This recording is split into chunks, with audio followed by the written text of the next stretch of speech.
皆さんこんにちは。キューベイインサイトラブのキューベイです。今回はですね、3部作の第2回目、ディープステートとの戦い第2ステージ開幕ということで、前回は、トランプ政権の大統領令について、話をしました。で、2回目の今回はですね、ダボス会議の話題なんですけども、平和評議会について、話をしたいと思います。で、その平和評議会の、話の前に、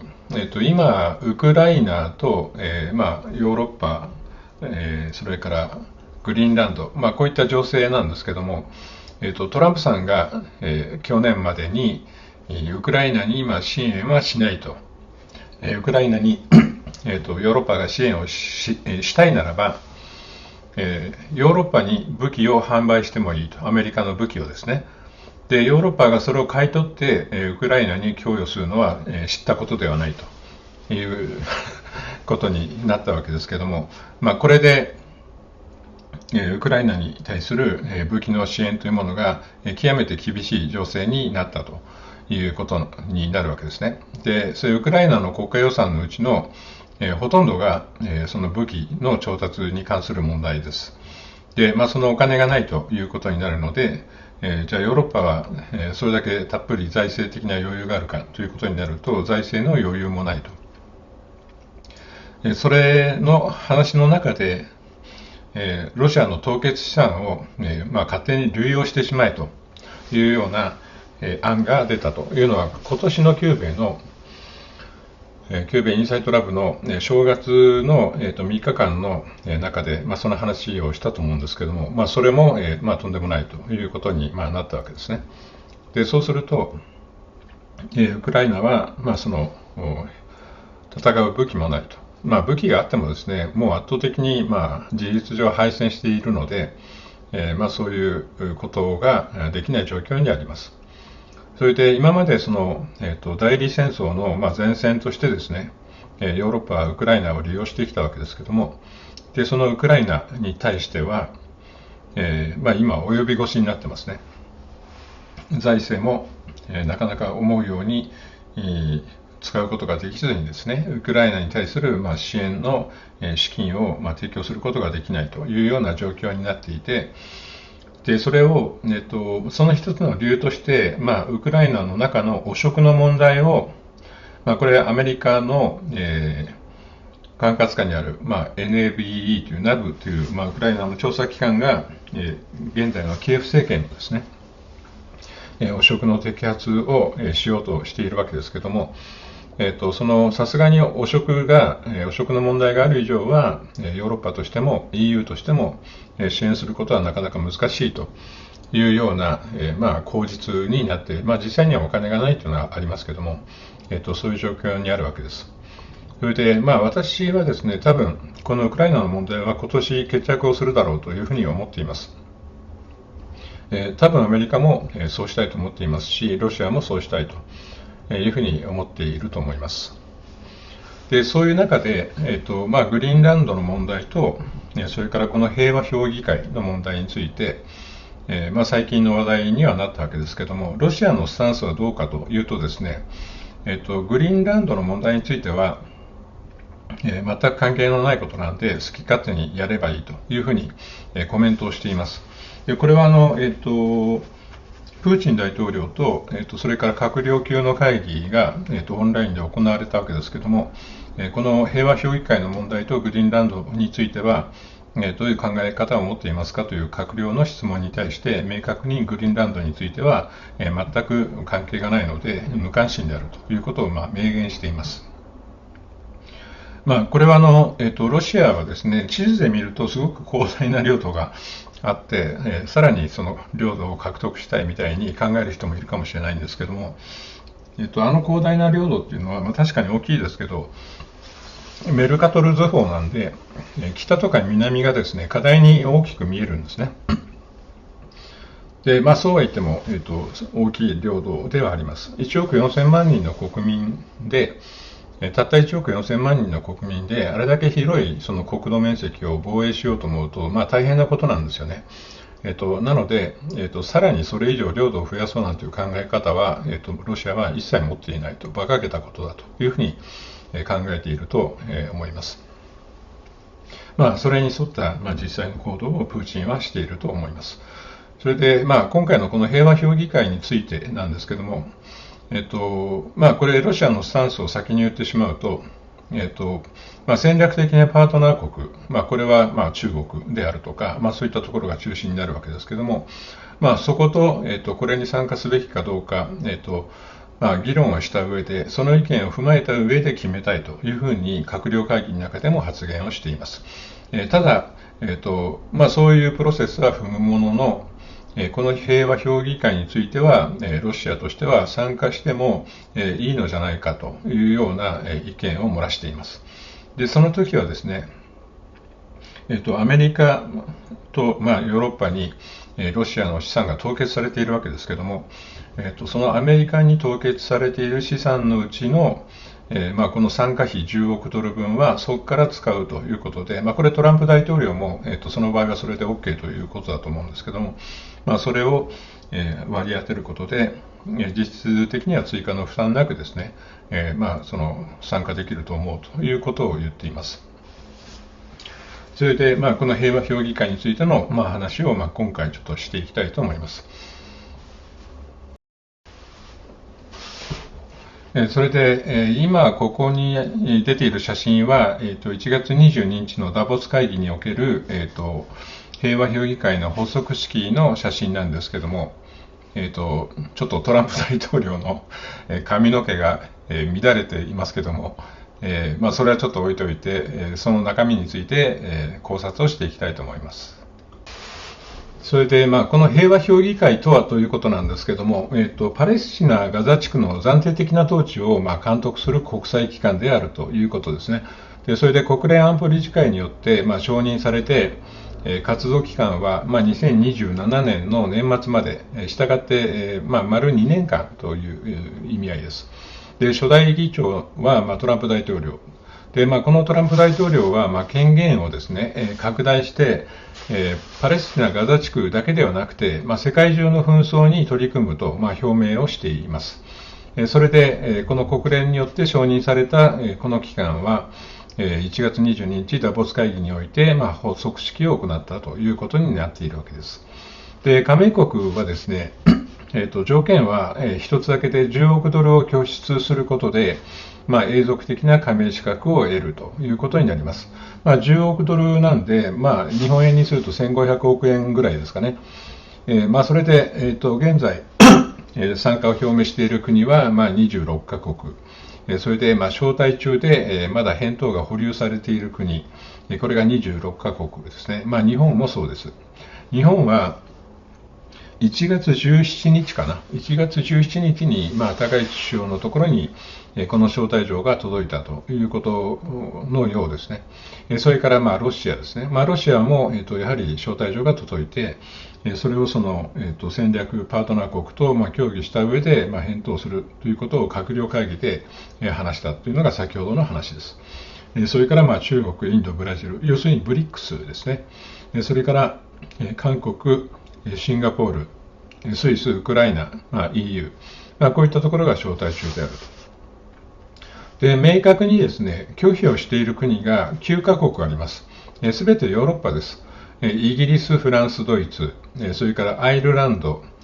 イタリア、メローニさんのイタリアも、憲法上のなんか問題とかということで拒否をしています。それからノルウェー、スロベニア、スペイン、スウェーデンですね。それから、これが9カ国。それから、その招待をしたものの、相手が気に食わないということで、取り下げた国が1カ国あってですね、カナダですね。カナダのカーニー首相とよほど気に入らないのか、招待を取り下げたということに、なっています。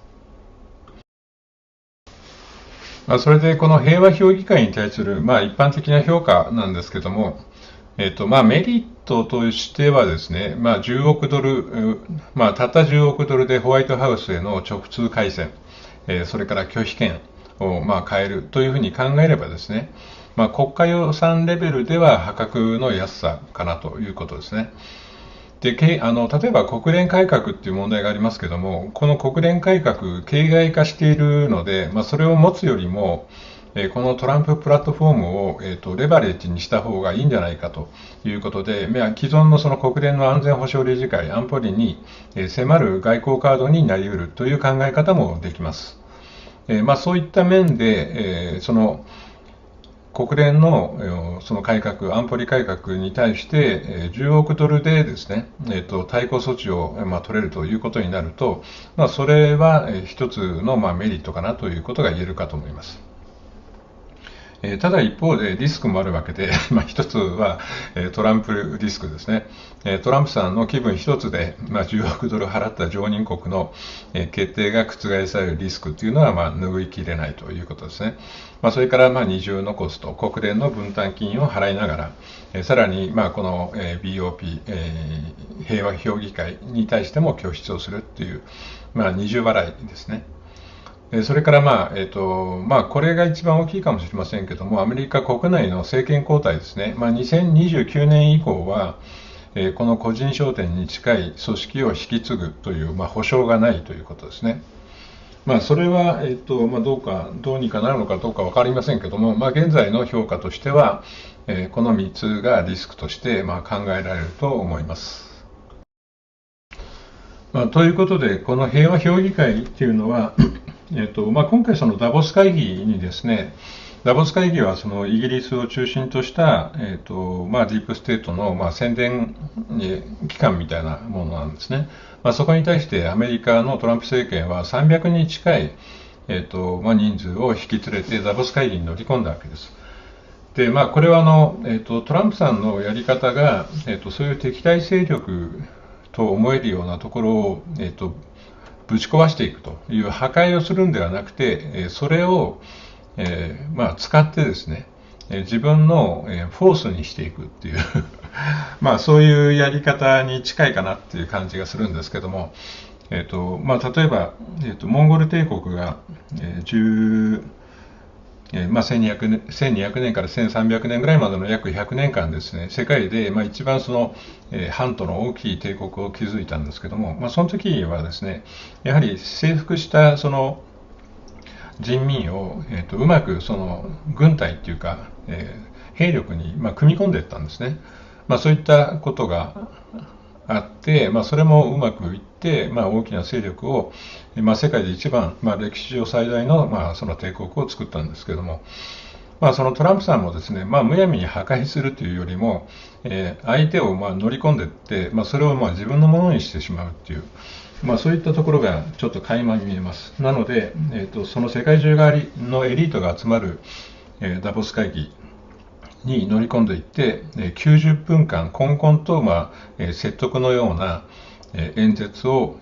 行ったのも、そういうことで、ダボス会議をその敵視するんではなくてですね、もう自分の味方に引き入れていこうというような意図があったのかもしれません。で、今回のこの平和評議会についても、そういう面があるのかなというふうに思えるんですけども、一般的な評価はですね、なんだこの平和評議会はというような、なんか大々的にあれした割には大したことないじゃないかみたいな、イメージが強いと思います。それは確かにそういう面が強いんですけども、少しうがった見方をすると、そうじゃないのかもしれないということで、今回ちょっと掘り下げていきたいと思うんですけども、ここで、先にちょっと顔写真を出しておくとですね、この人を知ってる人はもちろんいると思うんですけども、イギリスのですね、2000年前後ですかね、2000年前から、2000年代の後半までかけてですね、行っていたイギリスの元首相のトニー・ブレアさんですね。トニー・ブレアさんはどういう人かっていうのは、ウィキペディアなり何なりで、見ていただければいいと思うんですけども、アメリカがそのその軍事介入というかですね、1990年代から軍事介入をしていったときに、多国籍軍として、そこに、喜んで参加したっていうのが、このトニー・ブレアなんですね。この人に対する評価は分かれると思いますけども、こういう人がいます。で、なぜこのトニー・ブレアを、出したかというとですね、次のところでちょっと説明をさせていただきます。でこの、平和評議会の創設時の、ボードメンバー、執行委員会なんですけども、ここにその名前と顔写真が出ています。トランプ大統領、これ議長ですね。それから、左に行くと、ジャレット・クシュナーさん。これは最近ウクライナ交渉でも、出ていますけども、トランプ大統領の、娘さんの旦那さんですね。それから、マルコ・ルビオ国務長官。それから、その下に写真がないですけど、ロバート・ガブリエル。これ、ガブリエルということで、安全保障担当の、副補佐官ですかね。それから、下の段に行くと、特使、ウクライナでも、パレスチナ問題、イスラエル問題でも特使をやっているスティーブ・ウィトコフさんですね。それから、マーク・ローワン。で、このマーク・ローワンさんというのは、実業家なんですけども、トランプ政権ができるときに、多額の寄付をしている、スポンサーでもあるわけです。で、このトランプ、クシュナ、ルビオ、ウィトコフ、ローワン、ガブリエル、これが6人が、トランプ政権メンバーですね。それから、割と中立的なメンバーでいうと、アジェ・バンガさんという、世銀の、世界銀行の総裁、それからニコライ・ムラデノフさん、これはブルガリアの元の外務大臣ですね。で、そこに対してちょっと対極的になっている矢印にしていますけども、ここにトニー・ブレア元イギリスの首相が入るわけです。で、なんで、トニー・ブレアが入っているかというとですね、これ、そのイスラエルとパレスチナのガザの問題についてですね、そこがその平和評議会のようなものを作って、多国籍軍が駐留をして、その平和を担保するっていうような提案をしたんですね。で、それを言い出したのが、このトニー・ブレアさんなんです。去年の8月ぐらいの、2025年8月ぐらいの話ですね。なので、今回のその平和評議会、国連で承認を得て、ダボス会議で22日に発足した、平和評議会というのは、言い出しっぺはトニー・ブレアで、それをトランプさんたちが、うまく、活用して、それを、ちゃんとした組織にしたと。で、それで、そのイスラエル、パレスチナの問題だけではなくて、世界の紛争に対する評議会、平和評議会として、拡大したいという狙いをトランプさんが持っているということなんですね。なので、トニー・ブレアさんは、グローバリストです。はっきり言って。グローバリストであるんですけれども、トランプさんのこの平和評議会の創設執行委員会の中のメンバーとして取り込まれてしまったということになると思います。で、このトニー・ブレアはですね、特にその首相は退任をしてるんですけども、ある意味、日本でいう院政のようなものを敷いてるんですね。で、このトニー・ブレアの、一つの言葉を借用するとですね、前からそのシティはイギリスの金の卵を産むガチョウだというふうに言ってるんです。で、トニー・ブレアは、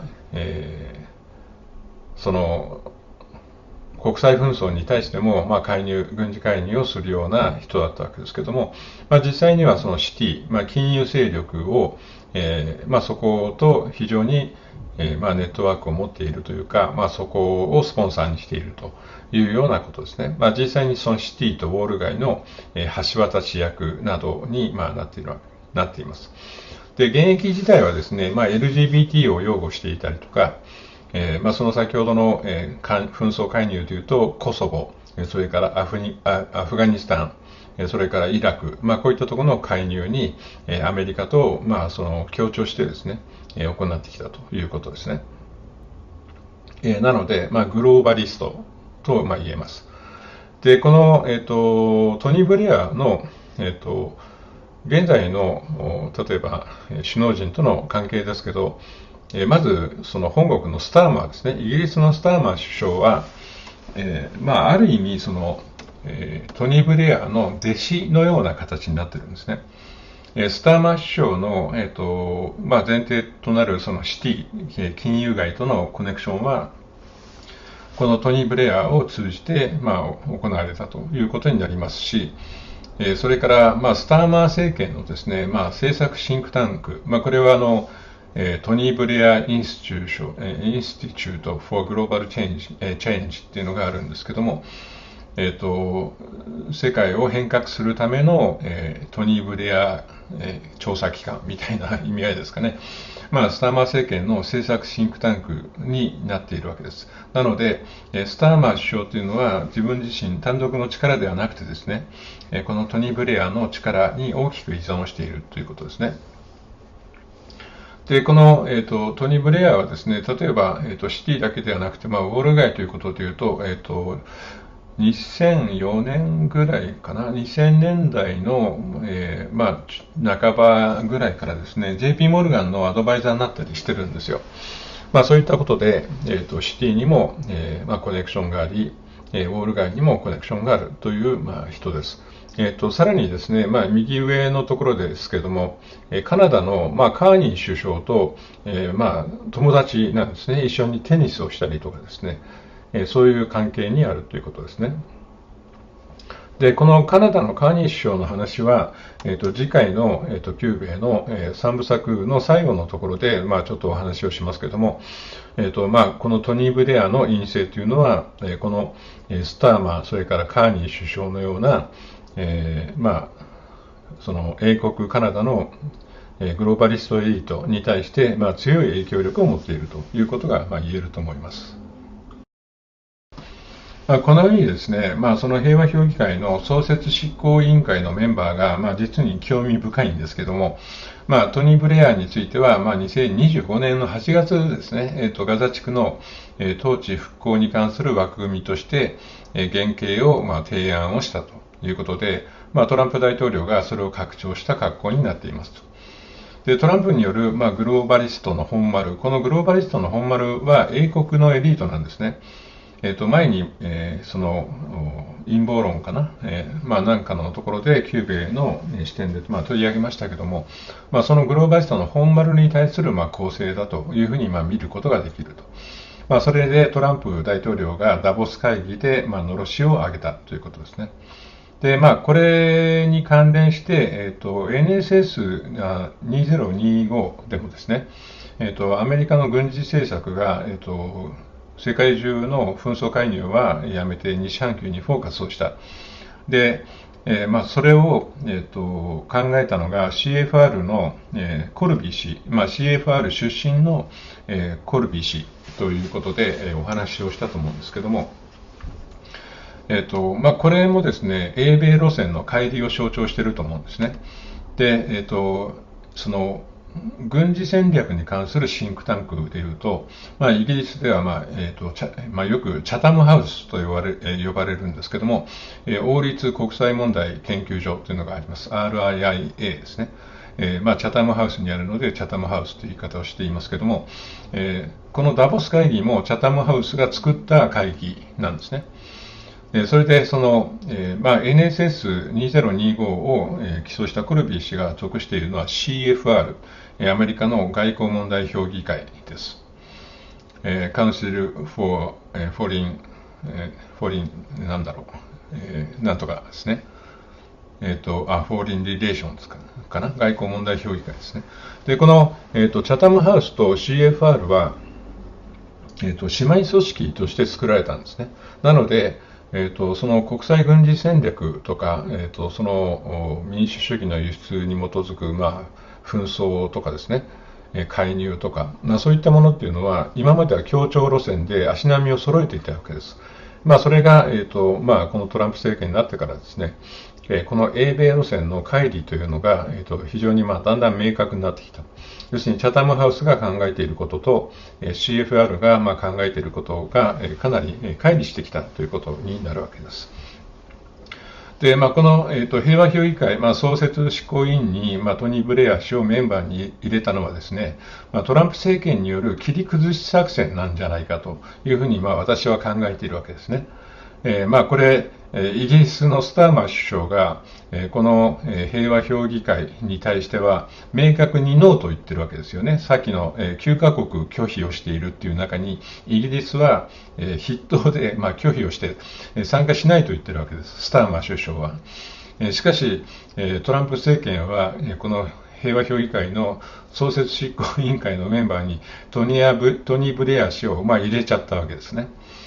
で、これは、ブレア氏は、敵の本丸、英国から奪った最高の武器なんじゃないかというふうに、言うこともできると思います。これを使って、そのダボス的なですね、世界観を内側から解体しようとしているんじゃないかということなんですね。そういうふうに私は考えているわけです。トランプ大統領がダボス会議に、300人引き連れてですね、参加メンバーが1000人ちょっとですから、約3割ぐらいですかね、2割、3割ぐらいのメンバーを引き連れて行って、90分間、トランプ大統領の考え方を説明をした、講演会を開いてですね、あとはこの平和評議会の創設だけなんですね。で、そうすると、例えば、300人の政府スタッフのメンバー、それから大企業のメンバー、これが、他の世界中のエリートと話をして、その日本の中に、日本じゃなくてアメリカの中に、こういう考え方があって、これからそのダボス会議を、こういう方向に持っていくと、その理由というものを、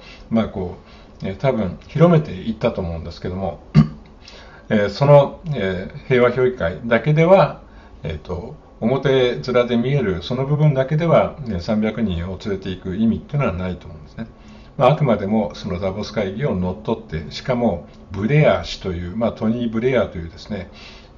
英国のグローバリストの本丸のようなものを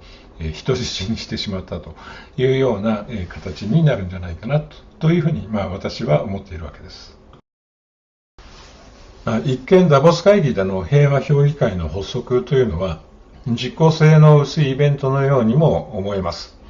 しかし、その委員会メンバーを見ると、トランプ政権が英国グローバリストに対して仕掛けた最初の一手として考えることができます。トランプ政権が公約するディープステート潰し、グローバリスト潰しに関する今後の動向が注目されます。皆さんはどう思われましたでしょうか。キューベイでした。